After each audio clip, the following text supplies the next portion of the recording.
รัตนตรัยองค์ที่หนึ่งคือพระพุทธเจ้าพระรัตนตรัยองค์ที่สองคือพระธรรมเจ้าพระรัตนตรัยองค์ที่สามคือพระอริยสังฆเจ้า ข้าพระพุทธเจ้า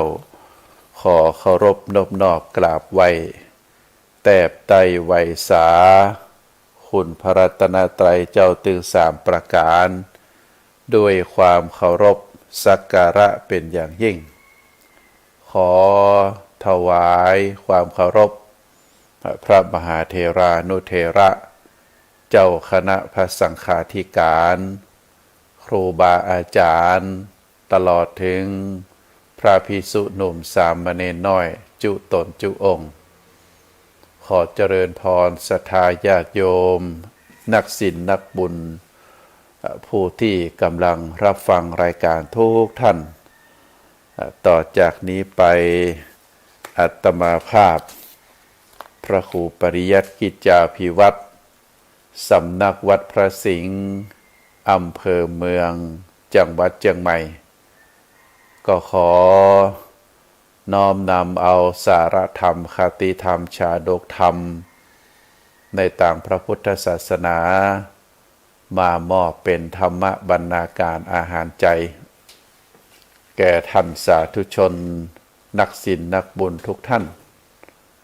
เพื่อที่จะก่อเกิดองค์ความรู้ความเข้าใจในพระสัทธรรมคำสอนขององค์สมเด็จพระสัมมาสัมพุทธเจ้าเมื่อมีความรู้ความเข้าใจ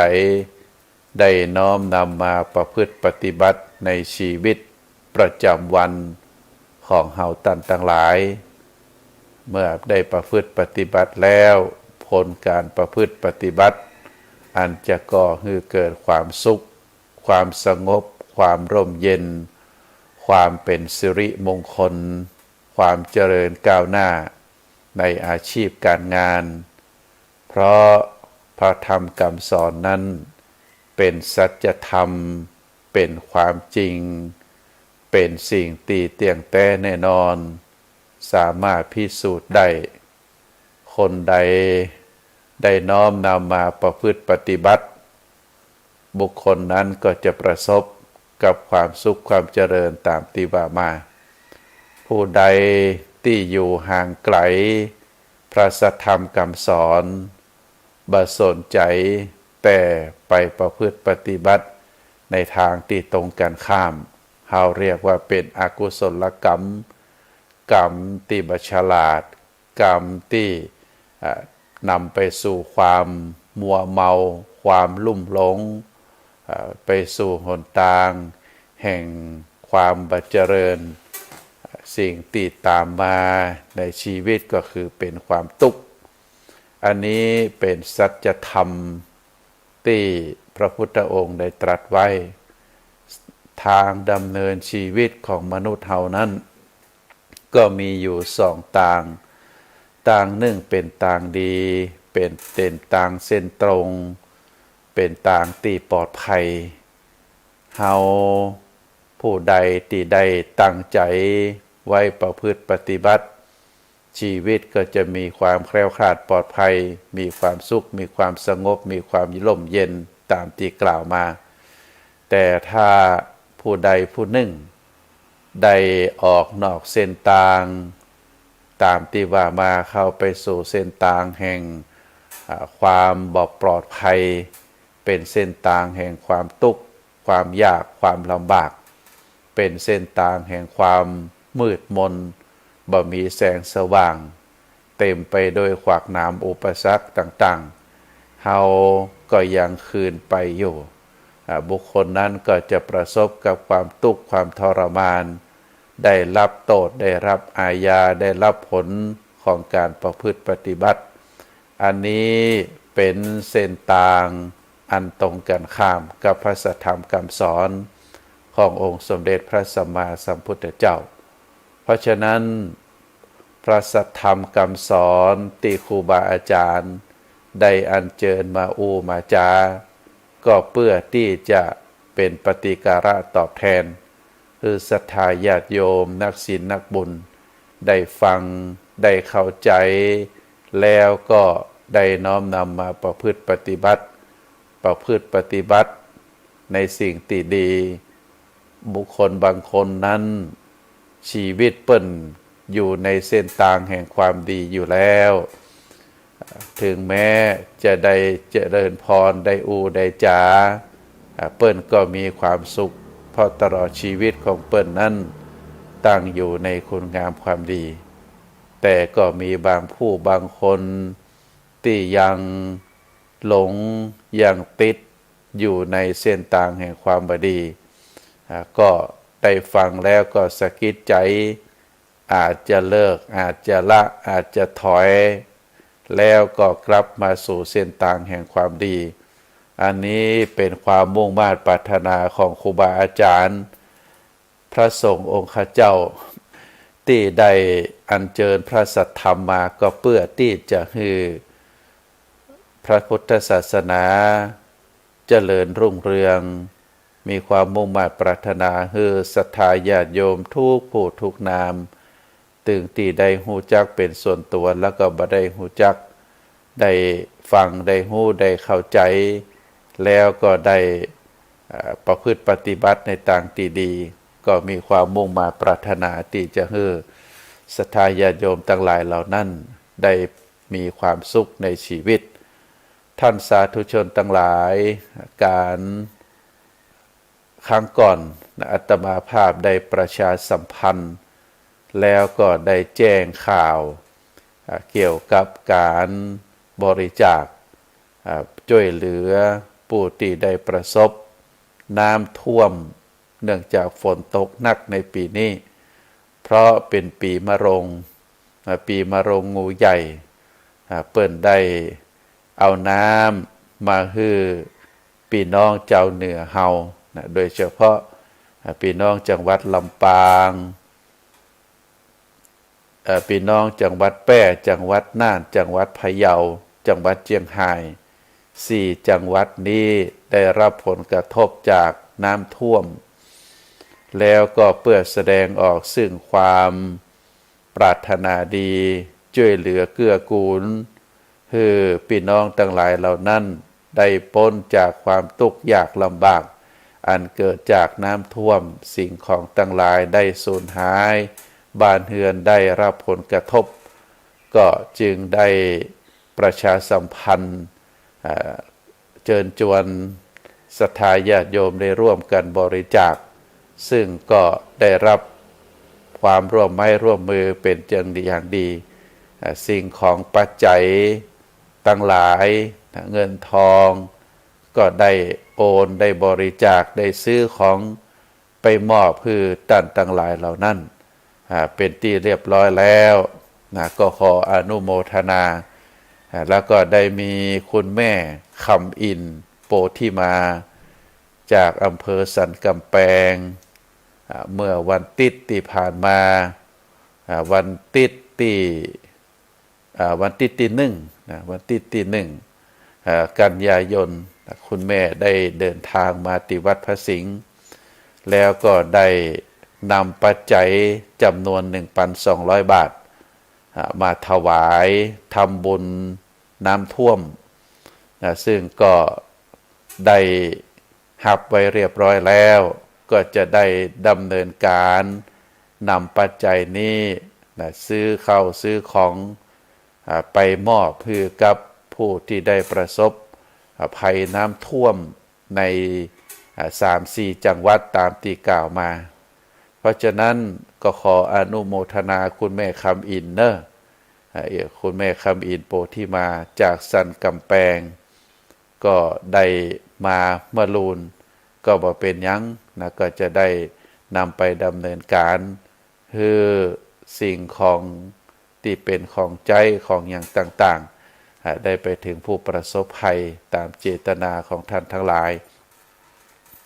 ท่านสาธุชนทั้งหลายวันนี้ก็ขออนุญาตประชาสัมพันธ์งานบุญงานกุศลแห่งงานหนึ่งก็คือการทำบุญถวายทานข้าวสารการทำบุญถวายทานข้าวสาร ที่จริงประเพณีของวัดพระสิงห์ได้มีมาตั้งแต่สมัยครูบาศรีวิจัยเจ้าได้มีการทำบุญ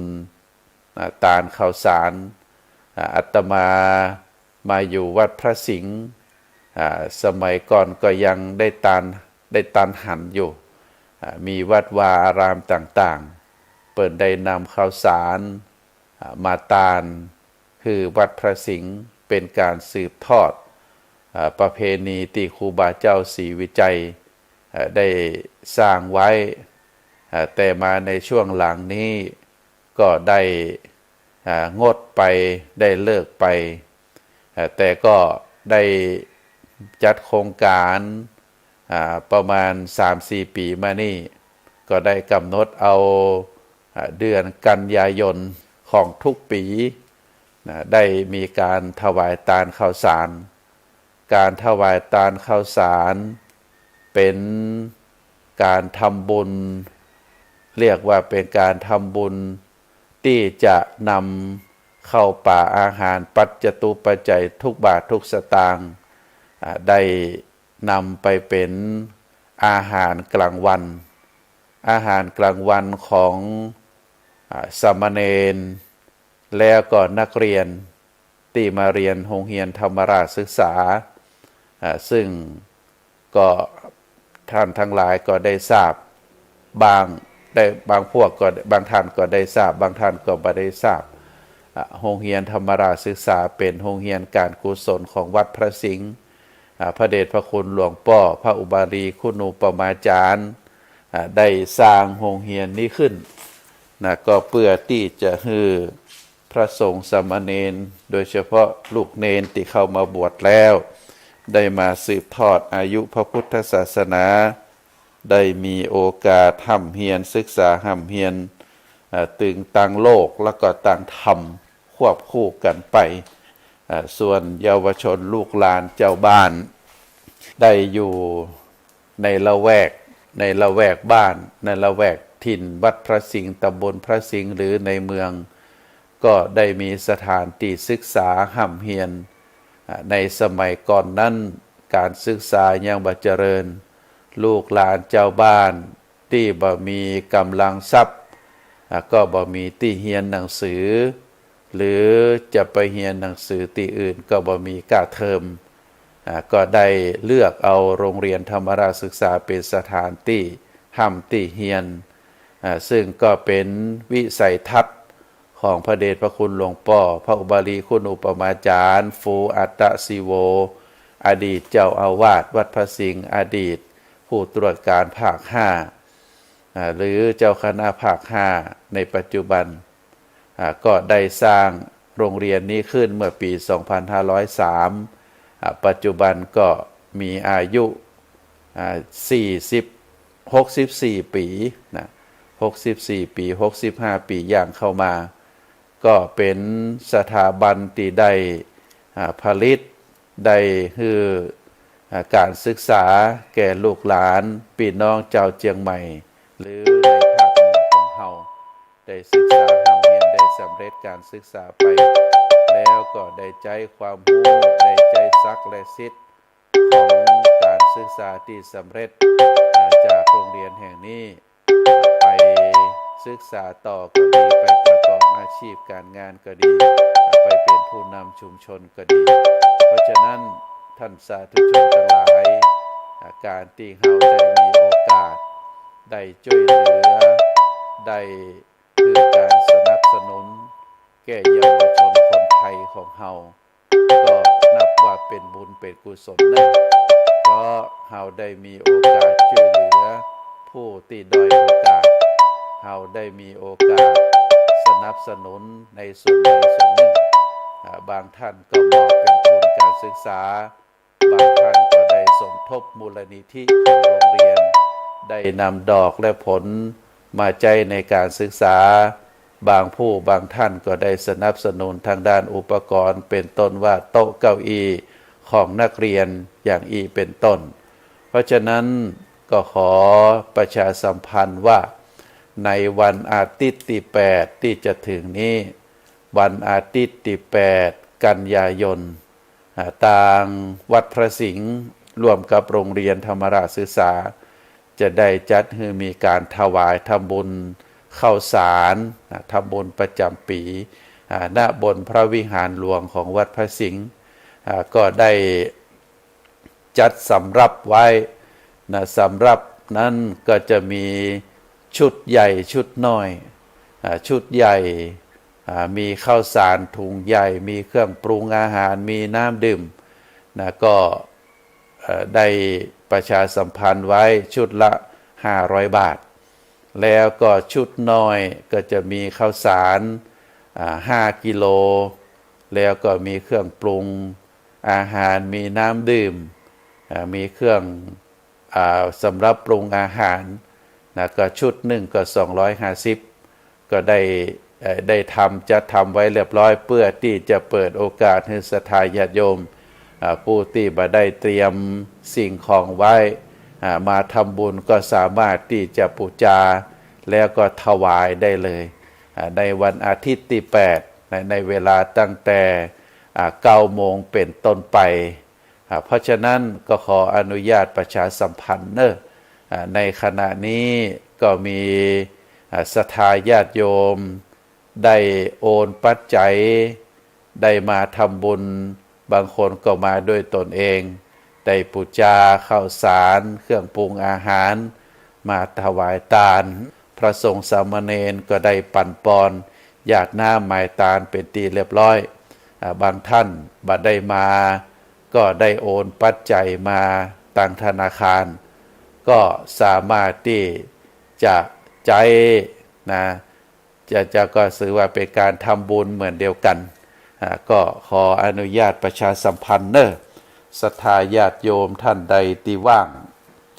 ในวันที่8ก็ขอน้อมเจริญพรได้ส่วนศรัทธาญาติโยมท่านใดที่บ่ว่างแต่มีความมุ่งมา่ปรารถนาที่จะทำบุญขออนุญาตแจ้งเบอร์บัญชีธนาคารเบอร์บัญชีธนาคารถ้าหากว่าท่านมีความประสงค์จะทำบุญก็ขอเจริญพรทำบุญได้ตาม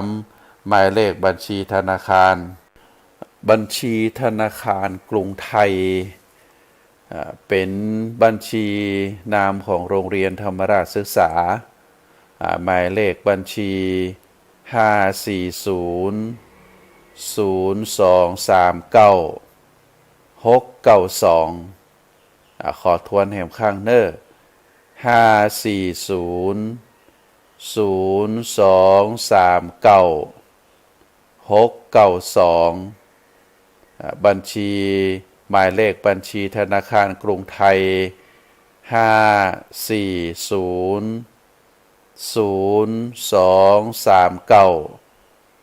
5400239 ท่านใดที่มีความประสงค์จะทำบุญ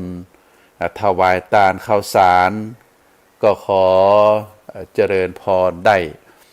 ซึ่งข้าวสารทุกเม็ดก็จะได้นำมาหุงแล้วก็ได้ถวายเป็นอาหารเพลสำหรับบรรพชิตนักเรียนบรรพชิตแล้วก็อาหารกลางวันสำหรับน้องๆนักเรียนซึ่งก็ทุกวันนี้ได้มีลูกเนนแล้วก็นักเรียนประมาณ300 คนที่ได้รับประทานอาหารกลางวันภายใต้โครงการอาหารกลางวันของโรงเรียนซึ่งนักเรียนจำนวนนี้ก็ได้คัดเลือกคัดสรรมีความจำเป็นก็ถือว่าได้คือการสนับสนุนคือกำลังใจคือกำลังกายเพราะว่าคนเฮานั้นเป็นสัตว์ที่หล่อเลี้ยงโดยอาหารมีอาหารเป็นเครื่องหล่อเลี้ยงทำให้มีชีวิตอยู่ได้มีความเจริญเติบโตอยู่ได้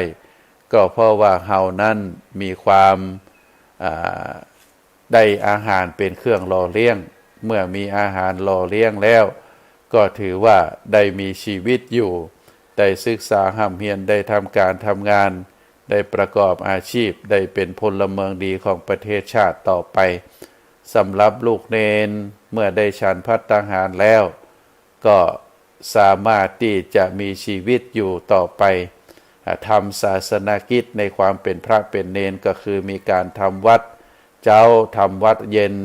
มีการศึกษาห้ำเฮียนพระธรรมคำสอน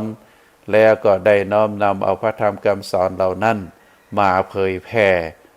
ได้สืบทอดอายุพระพุทธศาสนา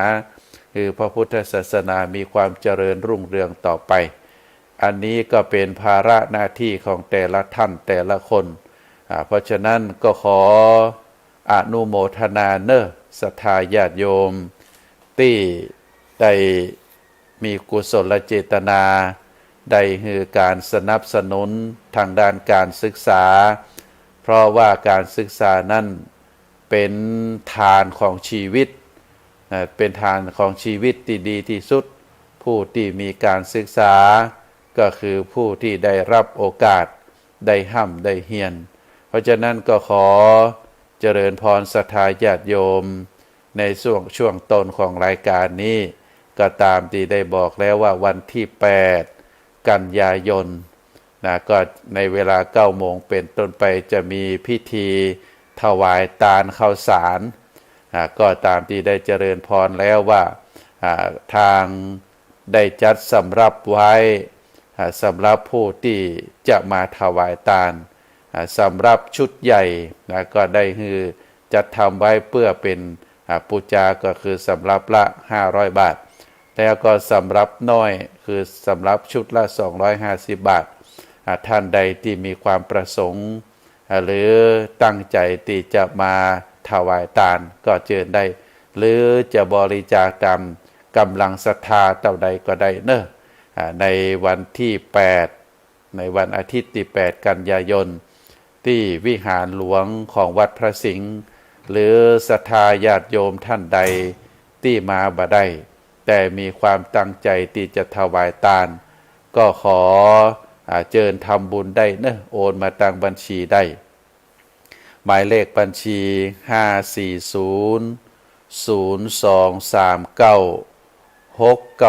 5400239 ธนาคารกรุงไทย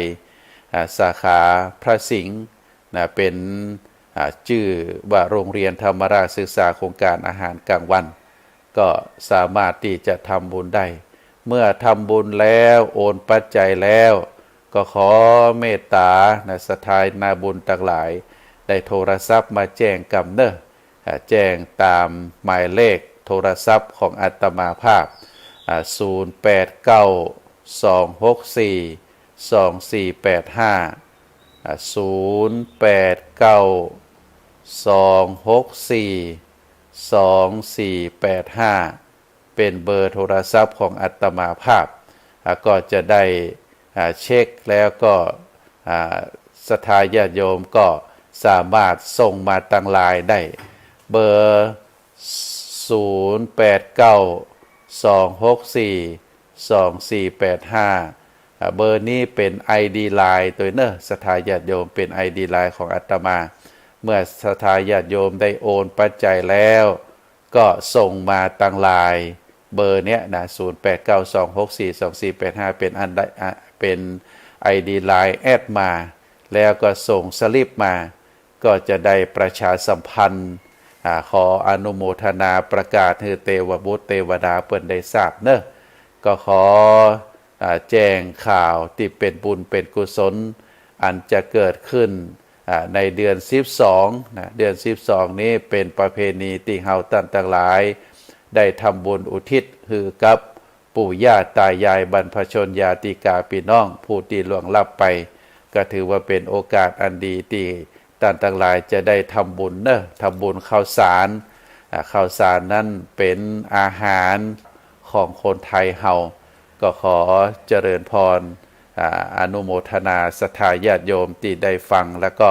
ได้ร่วมทำบุญในครั้งนี้ท่านสาธุชนทั้งหลายมนุษย์เฮาทุกผู้ทุกนามตลอดถึงสัตว์เดรัจฉานซึ่งต่างก็มีชีวิตอยู่โดยการมีอาหารเป็นเครื่องหล่อเลี้ยงมีอาหารเป็นเครื่องหล่อเลี้ยงร่างกายเพื่อที่จะได้ไปเสริม ความชำรุดความสึกหรอของร่างกายแต่ละส่วนอาหารมีสารโปรตีนมีวิตามินมีเกลือแร่ตลอดถึงพลังงานที่จะไปหล่อเลี้ยงร่างกายเฮาแต่ละส่วนตั้งแต่ศีรษะจรดเท้าเฮาสามารถเดินได้นั่งได้มีพละกำลังมีความคิด สามารถที่จะทำสิ่งการงานคือเป็นไปตามที่เฮาได้ตั้งใจไว้ก็เพราะว่าร่างกายเฮานั้นมีอาหารเป็นเครื่องหล่อเลี้ยงสิ่งที่เฮาทานเข้าไปกินเข้าไปแต่ละมื้อเวลาร่างกายหิวอันนั้นคือสารอาหารต่างความรู้ทางด้านวิทยาศาสตร์ทางด้านโภชนาการเปิ้นก็แนะนำว่าฮือเฮานั้นได้รับประทานอาหารที่เป็นประโยชน์ต่อร่างกายบัดนักไปในต่างใดต่างหนึ่งซึ่งเฮาก็จะหันเอาตัวเฮาเป็นตัวอย่างบางผู้บางท่านก็มีร่างกายสมส่วนงดงามบ่อ้วนบ่ผอมล้ำไปได้มีร่างกายสมส่วนเดินคล่องแคล่วบางผู้บางท่านก็มีร่างกายผอมจับตัดใดก็บ่ได้มีหนังมีเนื้อมีหนังแต่บ่มีเนื้อบ่มีจิ้นบ่มีมันบางผู้บางท่านก็อ้วนขึ้นมาน้อยก็จากที่ร่างกายสมส่วนขึ้นมาอ้วนจับตัดใดก็มีมูกมีมันมีไขมันมีจิ้นมีเนื้อ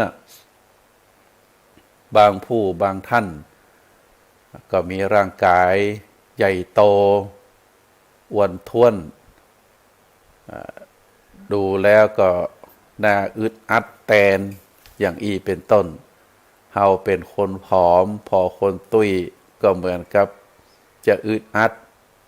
ส่วนคนตุ้ยพอคนผอมก็เหมือนกับจะปลิวไปตามลมอย่างอีเป็นต้นดูเหมือนจะบ่มีพละกำลังเพราะเปิ้นผอมแต่จริงๆแล้วร่างกายของมนุษย์เฮานั้นพระพุทธองค์ได้สอนคือพระภิกษุ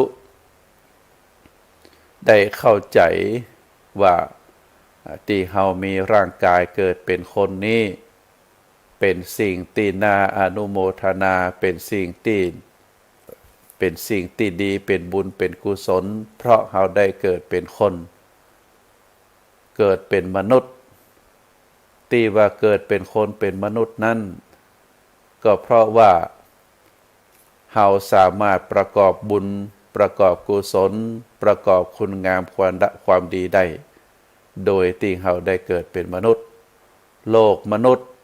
เป็นโลกที่อยู่ตรงกลางโลกเบื้องบนก็เป็นโลกเทวโลกพรหมโลกโลกเบื้องล่างก็จะเป็นสัตว์เดรัจฉานเป็นเปรตเป็นอสุรกายเป็นโลกนรกอบายภูมิในโลกตั้ง4ตั้ง5นี้บ่ว่าจะเป็นเทวโลกพรหมโลกเป็นโลกที่เฮาเรียกว่าเป็นกายทิพย์มีความเป็นอยู่เสวยทิพยสมบัติสวรรค์สมบัติก็เป็นการเสวยผลบุญกุศลที่เฮาได้กระทำไปอยู่บนสวรรค์อยู่พรหมโลก ตามบุญตามกุศลที่ได้สั่งสมปานไว้แต่เมื่อบุญได้หมดลงก็จะลงมาเรียกว่าจุติมาเป็นปฏิสนธิเป็นโลกมนุษย์ในโลกมนุษย์แห่งกรรมเพื่อที่จะสั่งสมบุญสั่งสมกุศลทำคุณงามความดีส่วนด้านอบายภูมิหรือสัตว์เดรัจฉานที่เป็นภพภูมิที่ต่ำกว่าเฮาสัตว์ทั้งหลายเหล่านั้นก็ได้เสวยวิบากกรรมรับผลของกรรมที่ตนเองได้กระทำไว้เมื่อหมดกรรมหมดเวรก็จะได้เกิดมาเป็นมนุษย์เรียกว่าได้จุติจากสัตว์เดรัจฉานจากอบายภูมิแล้วก็ขึ้นมาเกิดเป็นมนุษย์เมื่อเกิดมาเป็นมนุษย์ก็จะได้ทำคุณงามความดีสะสมบุญสะสมกุศลอย่างเป็นต้นเพราะฉะนั้นโลกมนุษย์เฮาเป็นภพภูมิที่ประกอบคุณงามความดีสร้างสมบุญสร้างสมบารมีพระพุทธองค์ได้ตรัสไว้ในติโลกุทสูตรว่าในปรโลกคือโลกอื่นบ่ใช่โลกมนุษย์ในปรโลกนั้นบ่มีการทำกสิกรรมในปรโลกนั้นบ่มีการค้าขายในปรโลกนั้นบ่มีการเลี้ยงสัตว์ในปรโลกนั้นบ่มีการแลกเปลี่ยนเงินทองง่ายๆก็คือบ่มีการประกอบอาชีพบ่มีการฮือตานบ่มีการรักษาศีลเป็นโลกแห่งโลกหนึ่งเป็นโลกเพียงแต่ได้เสวยวิบากกรรมได้เสวยทิพยสมบัติเมื่อหมดบุญแล้วก็จะกลับลงมาเกิดในโลกมนุษย์แต่ส่วนหนึ่งที่จิตดวงวิญญาณตั้งหลายเหล่านั้นจะได้พอกพูนจะได้เพิ่มพูนบุญกุศลก็อาศัยญาติพี่น้องเหล่าบรรพชนหรือลูกหลานญาติมิตรอยู่ในโลกมนุษย์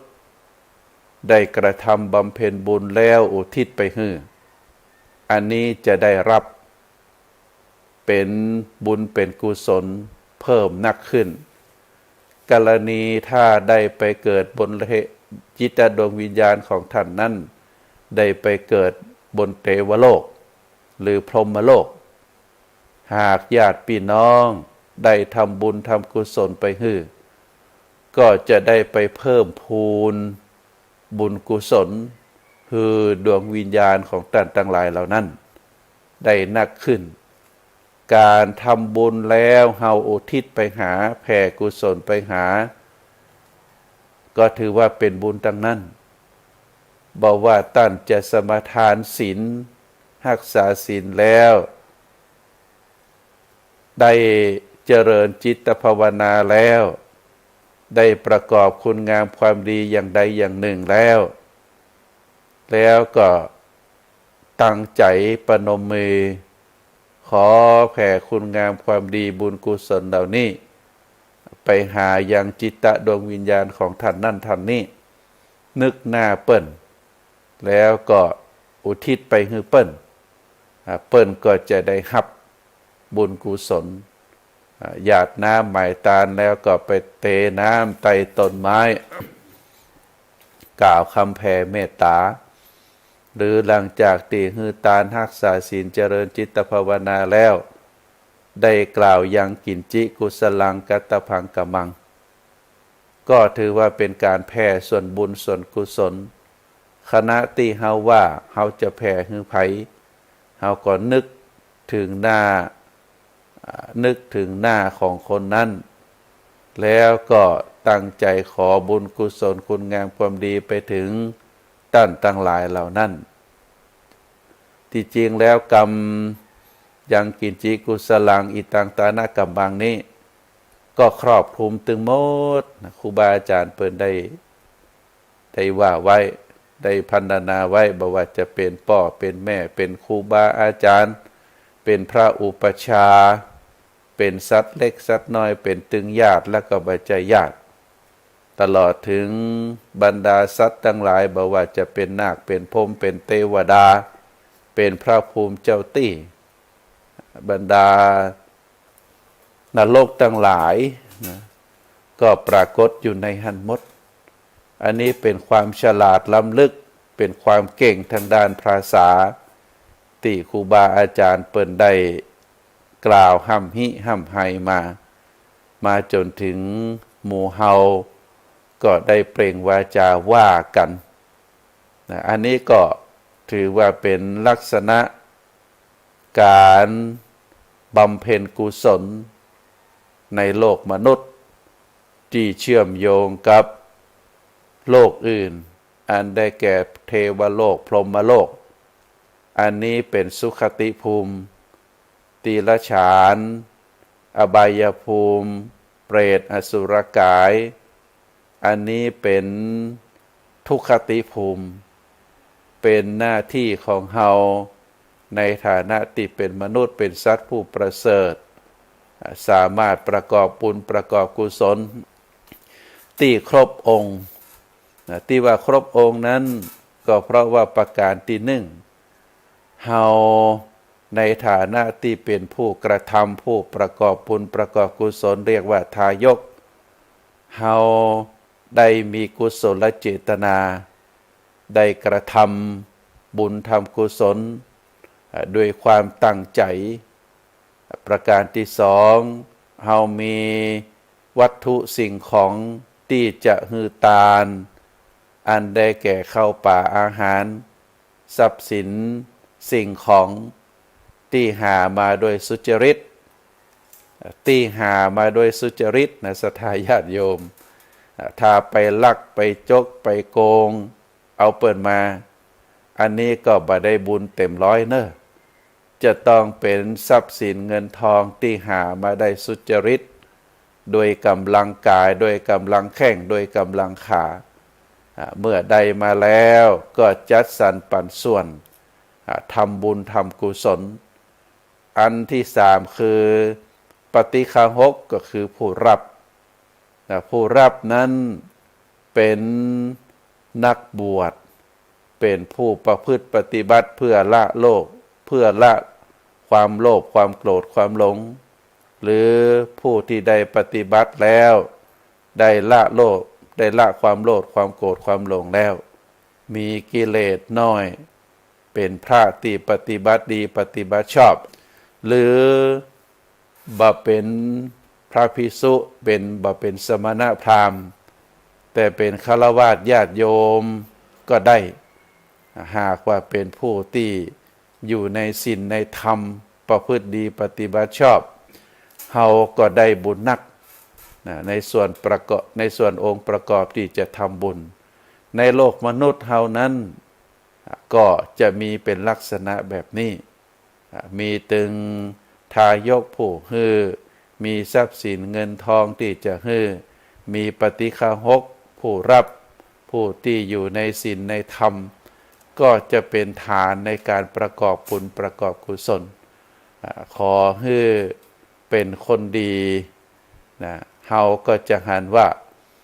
การที่เฮาได้มอบได้บริจาคสิ่งของให้เจ้าบ้านคือคนฆราวาสวิสัยได้บุญก็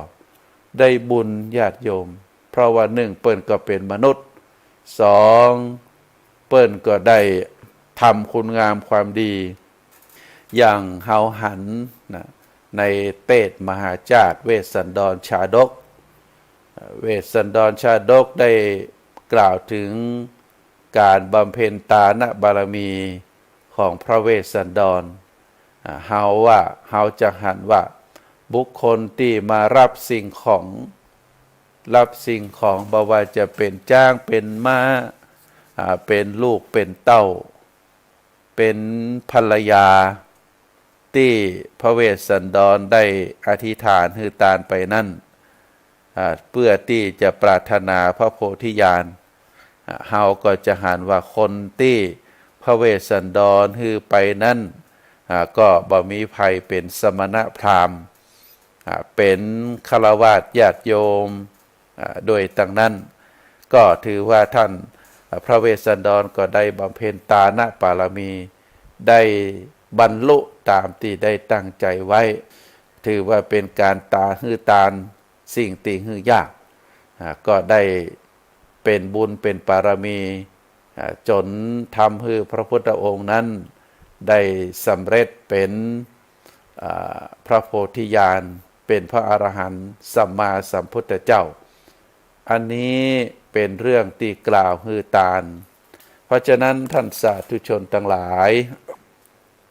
อาตมาภาพได้เจริญพรมาตั้งแต่ต้นว่าวันอาทิตย์ที่8 กันยายนนี้ทางวัดพระสิงห์จะได้ประกอบพิธีถวายทานข้าวสารท่านใดที่มีความประสงค์จะฮือตานก็ขอเชิญร่วมได้นะเชิญร่วมได้หรือใครจะบริจาคก็บริจาคได้หรือใครที่จะมาร่วมบุญร่วมกุศลได้ก็ขอน้อมเจริญพรเพราะได้ประกอบบุญประกอบกุศลโดยการกำหนดไว้นะในวันอาทิตย์ที่8 กันยายนเมื่อได้เวลาถึงเวลาประมาณ8 โมงครึ่งได้นัดญาติโยมทั้งหลาย 8 โมงครึ่งเมื่อถึงเวลาแล้วก็จะได้ประกอบพิธีไหว้พระสมทานศีลแล้วก็จัดให้แสดงพระธรรมเทศนาในธรรมชื่อว่าบุพเปตพีพระธรรมเทศนากันนี้บุพเปตพีนี้ก็ได้อาราธนานิมนต์สามเณรวีรยศวีรยุทธยศกันโทสามเณรวีรยุทธยศกันโทก็เป็นนักเรียนโรงเรียนธรรมราชศึกษาปีนี้เปิ้นจบม.6 แล้วก็ไปเรียนที่มหาวิทยาลัยสงฆ์มหามกุฏราชวิทยาลัยวัดเจดีย์หลวงเป็นนักศึกษาปีหนึ่งก็ได้นิมนต์สามเณรมาเทศน์บุพเปตพีสามเณรก็เป็นผู้ที่มีน้ำเสียงเรียงนามไพเราะเพราะพริ้งเป็นสามเณรที่มามีปื้นเพอยู่จังหวัดเชียงรายแล้วก็มาจำพรรษาอยู่ที่วัดพระสิงห์นี่ก็จึงได้อาราธนาสามเณรได้มาเทศน์บุพเปตพีก็เป็นพระธรรมเทศนาที่เฮาตั้งใจสดับรับฟังเพื่อที่จะอุทิศส่วนบุญส่วนกุศลไปให้บรรพชนของเฮาซึ่งเดือน12เดือน12บ้านเฮาหรือเดือน9ภาคกลางเดือน12เหนือก็จะเป็นเดือนที่เฮาได้ทำบุญอุทิศให้กับคนตายโดยเฉพาะ12เพ็งก็จะเป็นเดือนที่เปิ้นบอกว่ายมบาลจะปล่อยจิตดวงวิญญาณของญาติพี่น้องผู้ที่ได้เสวยวิบากกรรมในนรกได้มารับส่วนบุญส่วนกุศลจากญาติพี่น้องลูกหลานที่อยู่ในเมืองคนก็เปิ้นได้ปล่อยมารับ เป็นความเชื่อเป็นลักษณะแบบนั้นเพราะฉะนั้นในเดือน12ในเดือน12นี้บ้านเฮาหรือเดือนเก้าภาคกลางก็มักจะทำกิจกรรมคือที่เป็นบุญเป็นกุศลก็ถือว่าเฮาได้กระทำบำเพ็ญบุญก็เจริญพรศรัทธาญาติโยมว่าท่านใดที่พร้อมก็ขอเชิญได้ส่วนท่านใดที่บ่พร้อมมีความปรารถนาที่จะบริจาคทานก็ถือว่าได้บุญเหมือนเดียวกันก็สามารถที่จะติดต่อทางวัดพระสิงห์ได้นะทางวัดพระสิงห์โรงเรียนธรรมราชศึกษาได้จัดสำรับไว้นะก็คือท่านทั้งหลายได้ปูจากรณีที่บ่สามารถที่จะนำข้าวสารมาได้หรือจะเป็นปัจจัยก็ได้ทำสำรับไว้คือปูจาชุดใหญ่นะก็จะมีข้าวสารเครื่องปรุงอาหารข้าวสารอาหารแห้งอันนี้ชุดละ500 บาทถ้าเป็นชุดน้อยก็จะเป็นชุดละ250 บาทก็ประกอบด้วยข้าวสารเครื่องปรุงอาหารแห้งเช่นเดียวกันตลอดถึงน้ำดื่มก็ได้ทำไว้เป็นชุดถ้าท่านอยากจะบูชาก็เชิญได้นะเชิญได้ก็มีถ้าบ่สามารถที่จะมาได้ตนเองถ้าอยากจะโอนเงินทางบัญชีธนาคารก็สามารถที่จะโอนได้นะทางวัดทางโรงเรียนก็มีบัญชีธนาคารกรุงไทยนะบัญชีธนาคารกรุงไทยหมายเลขบัญชีก็คือ540 0239 692นะ540 0239 692ก็เป็นหมายเลขบัญชีธนาคารกรุงไทยท่านทั้งหลายก็สามารถที่จะโอนเข้าบัญชีได้แล้วเมื่อโอนแล้วถ้าอยากจะถ้าโอนแล้วก็ขอแจ้งให้ทราบกรรมอาจจะแจ้งทางเบอร์โทรศัพท์ก็ได้ หรือจะแอดสลิปที่เราได้โอนนั้นแอดมาส่งมาตังไลน์ก็ได้เนอะโทรศัพท์เบอร์โทรศัพท์ของอาตมาภาพ0892642485เบอร์โทรศัพท์ของอาตมาคือ0892642485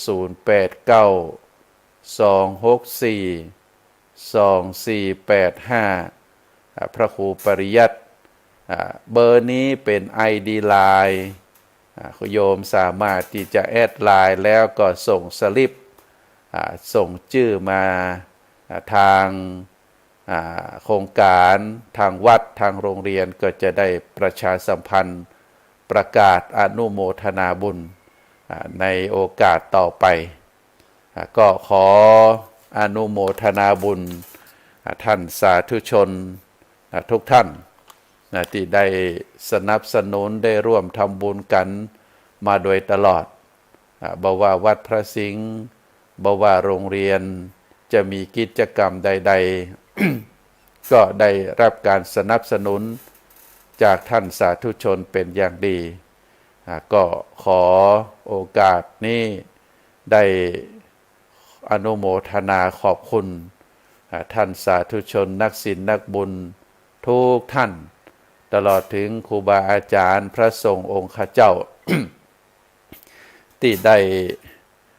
ร่วมทำบุญมาเป็นจำนวนนักก็จะได้นำรายชื่อมาประชาสัมพันธ์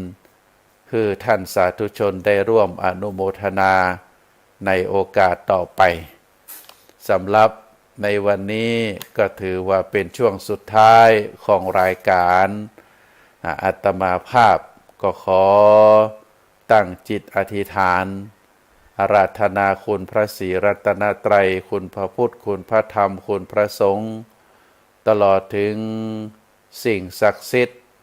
อันตั้งอยู่ในวัดพระสิงห์มีหลวงพ่อพระพุทธสิหิงค์เจดีย์มหาธาตุคนเกิดประจำคนเกิดปีมะโรงเดชะบารมีของอดีตเจ้าอาวาสอันมีครูบาเจ้าศรีวิจัยเป็นต้นขอได้รวมกันเป็นตบะเป็นเดชะเป็นพระปัจจัยตลอดถึงบุญศีลบุญทานบุญความกตัญญูกตเวทีต่อปิตามารดาต่อครูบาอาจารย์ที่ท่านทั้งหลายได้กระทำบำเพ็ญมาโดยตลอดก็ขอได้รวมกันเป็นเดชะเป็นพระปัจจัยอำนวยพรคือศรัทธาญาติโยมนักศีลนักบุญผู้ที่ฟังรายการทุกท่านก็ขอให้มีความสุขมีความเจริญนิราขาดแคล้วจากทุกโศกโรคภัยพยันตรายทั้งหลายทั้งมวลจงเจริญโดยจตุรพิธพรชัยมีอายุวันนะสุขภละปฏิภาณธนสารธรรมสารสมบัติรุ่งเรืองโดยลาภยศสุขสรรเสริญหากแม้ท่านมีความปรารถนาที่จะอุทิศส่วนบุญส่วนกุศลคุณงามความดีไปหือกับจิตดวงวิญญาณของสัมปันธวงศาอันมีปิตามารดาปู่ย่าตายายบรรพชนผู้ที่ได้ล่วงลับไปแล้วก็ขอให้ดวงวิญญาณของท่านทั้งหลายเหล่านั้นได้รับทราบได้อนุโมทนาได้เสวยเป็นความสุขความสงบความสบายในสัมปรายภพตามเจตนาปรารภของท่านทั้งหลายตลอดกาลนานเทอญขอเจริญพร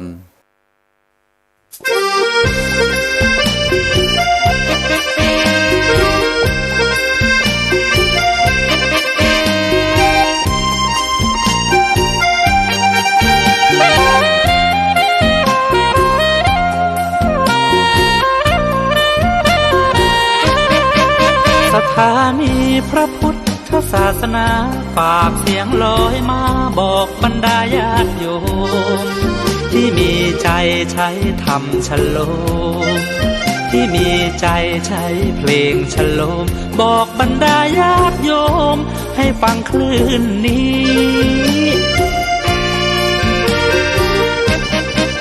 สถานีตั้งไม่ไกลไม่ไกลตั้งอยู่ทั่วเมืองไทยชวนคนไปทำดีเชิญฟังกันทั้งวันดีเจสร้างสรรค์พากันสุขีใครอยากฟังธรรมเชิญทางนี้ใครอยากฟังธรรมเชิญทางนี้หรืออยากฟังเพลงดีๆเปิดคืนนี้นะคุณสถานีพระพุทธศาสนา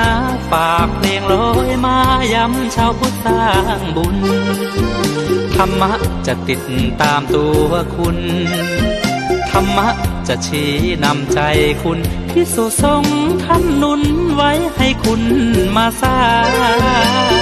นสถานีที่ล้ำค่า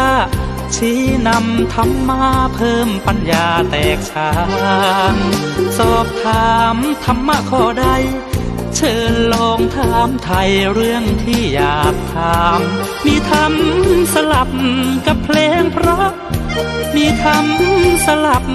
กับเพลงเพราะและดีเจชอละไว้เป็นเพื่อนคุณ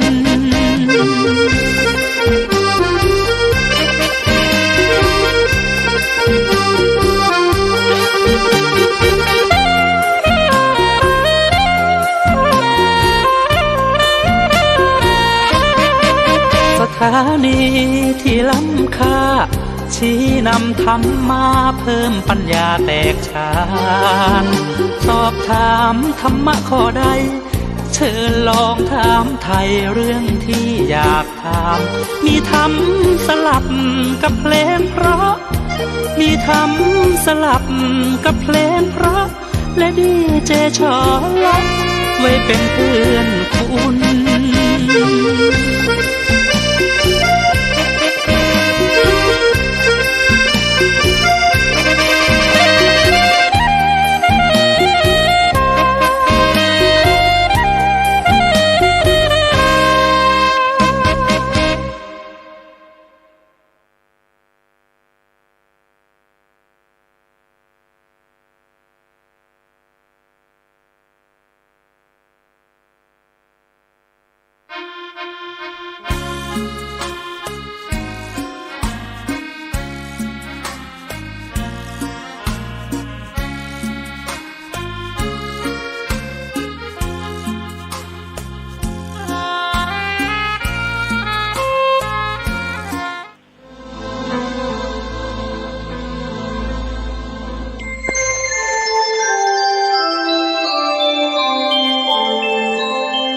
นี้ท่านกำลังฟังสถานีวิทยุกระจายเสียง FM 104.5 เมกะเฮิรตซ์